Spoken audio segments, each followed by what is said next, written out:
Vorrei tranquillizzare i cittadini. Le vacanze della comunicazione ufficiale sono finite per il presidente del Veneto, che riunisce i giornalisti per le esternazioni e le rassicurazioni di fine estate a Palazzo Balbi.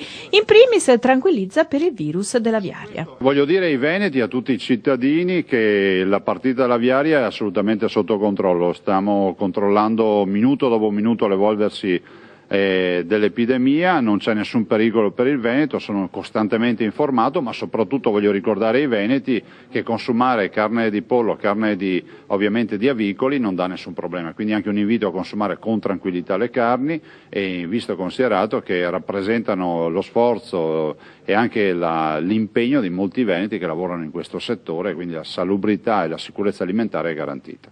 Nel dibattito sul come regolamentare il traffico in laguna dice: c'è una sorta di democrazia acquea, tutti col remo. Oggi c'è chi ha il remo e chi ha il motore. Penso che il vero tema sia la gestione di questi due elementi, che non sono, sembra una battuta, ma non sono due elementi di facile gestione. C'è una parte della tradizione di identità che deve essere assolutamente salvaguardata, che è quella dei gondolieri, che hanno tutta la mia solidarietà, e quella poi della navigazione acquea a motore, che è un grande servizio che si dà al cittadino e che deve essere assolutamente interconnessa con le attività identitarie, che sono quelle che poi fanno grande Venezia.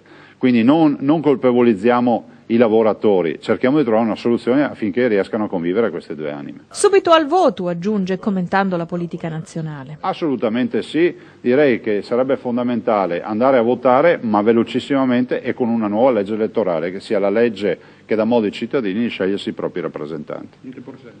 No, quindi se il Porcellum è non scegliersi i rappresentanti, niente Porcellum.